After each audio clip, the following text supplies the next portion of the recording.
Alright, I'm going to continue. I've done the one side. I'm starting on side number 2. I've got 5 of these doors, 2 sides, so it's going to be 10 of them. The only thing is, if you can see there, I wore out the edge of this sandpaper really quick on one side. And so I flipped it around. I have more of the whatever you would call them, the little sandpaper sleeves. But hopefully I'm able to make it last a little longer, just because the change out is, you know, going to slow me down on this. So I'm going to try and see if I can get through at least 2 without changing it again, and then I'll go from there.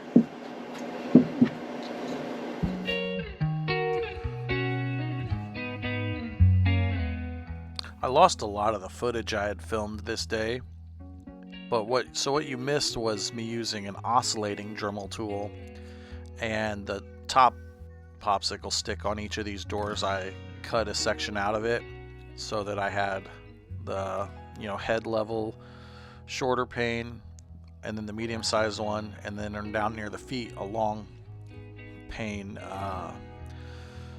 for the doors. This is what I had in my head envisioned all along, a panel door look. And so some of you guys probably thought I was crazy just slapping popsicle sticks on it. That wasn't the finished product coming along. And then of course, as you see here, I was taking my traditional Dremel tool with a sandpaper sleeve and taking some of the edge off the popsicle sticks, as well as grinding down into the plywood, which gives a look that is a lot closer to what I had in my mind. And then of course when you paint these and it all becomes one white door, it'll end up looking a lot more like a door, and a very simple little process. So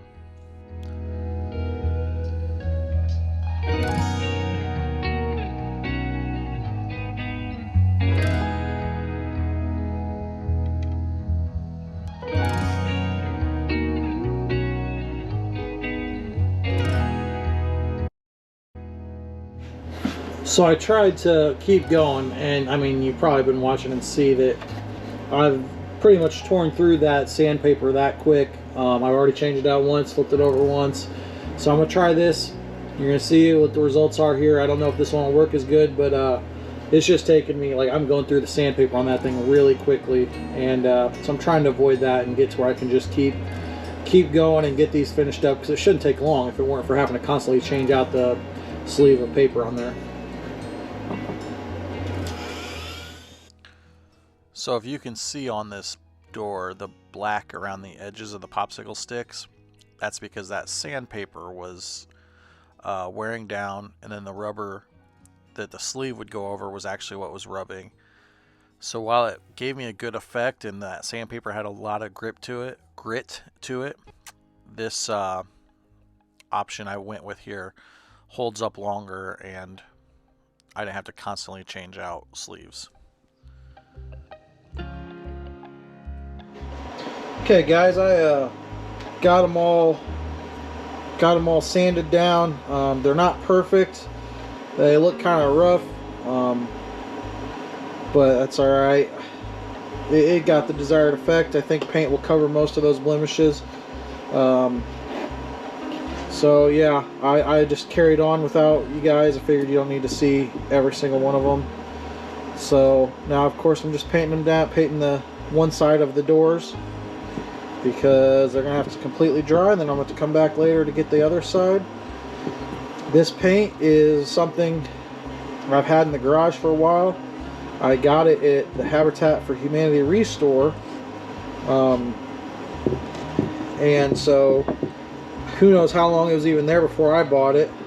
And then I've had it for a year in the garage. I keep my garage temperature at a decent temp, but you know, it's not 70, I'll put it that way.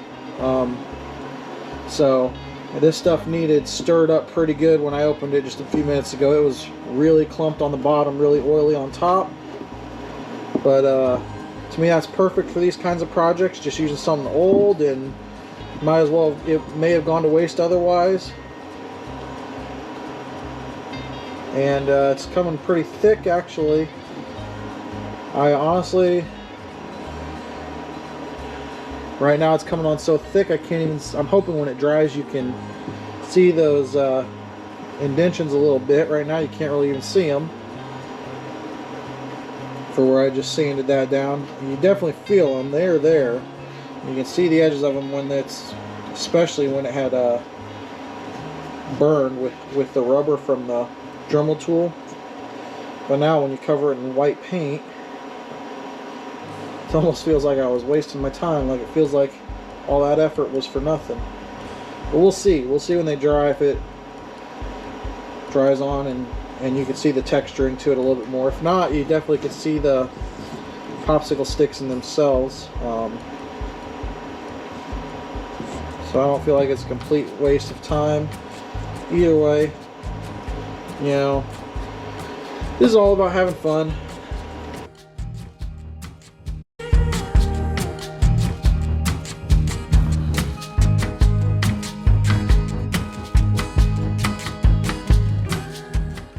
So at this point, I'm moving into preparing the walls, get this entire project closer to assembly.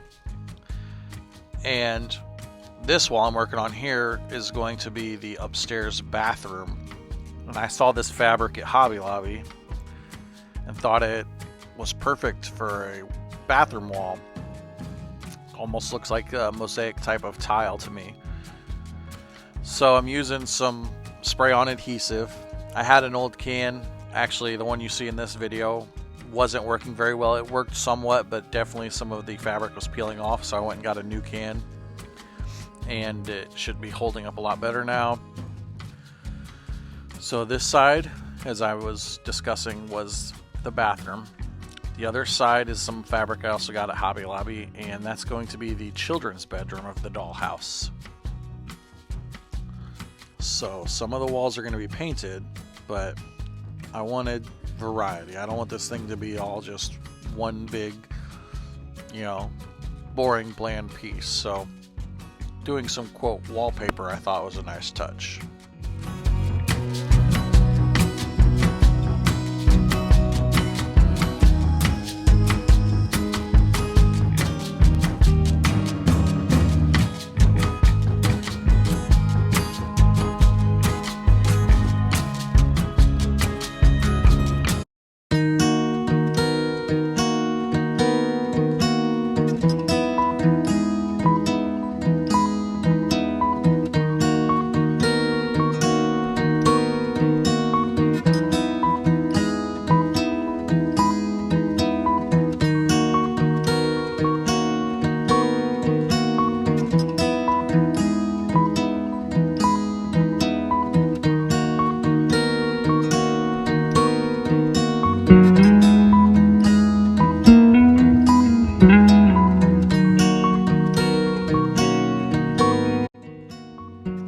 Okay guys, so I lost a lot of footage somehow yesterday. I'm not sure exactly what happened with my camera. But anyways, it wasn't that exciting stuff I was doing. I was doing a lot of painting. You saw some of it, so I just wanted to swing back by and do a recap. And I'm gonna do a little more painting, and I should have a little bit more progress to show you later today. So I'm getting these walls prepared so when I put them up, and down here, this is going to be the living room of the house, and I figured I'd do it with a somewhat neutral color. And again, I'm just using random paints I have here. So this wall is, both sides have been painted. That wall has been painted. Of course, I don't have a front to the house yet. It's not been painted. This room, I used a random gray because I don't have, the reason is I don't have a ton of this purple, and I was looking to go kind of neutral.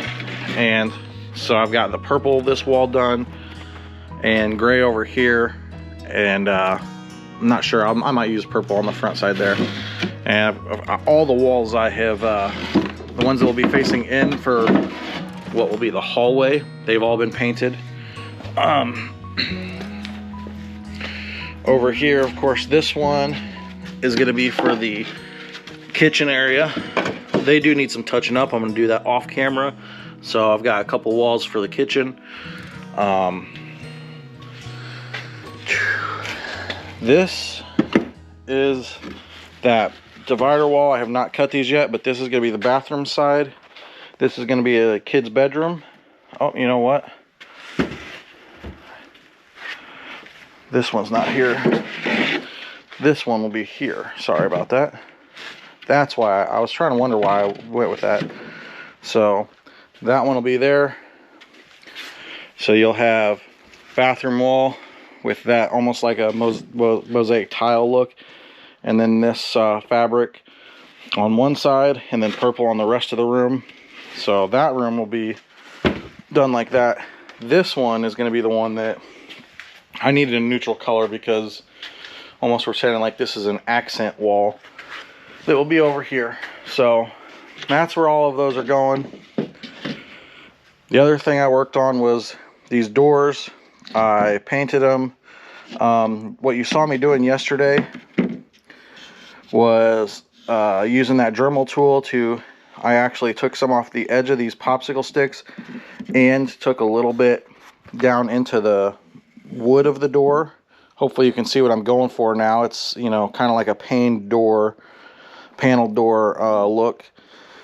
And then as we see here, if you look real close at a few spots, you can tell that the Dremel was working into the wood, but the paint's covering a lot of that up. So that's where I'm at. So gonna do a little bit more painting, and before long you guys should see some things coming together.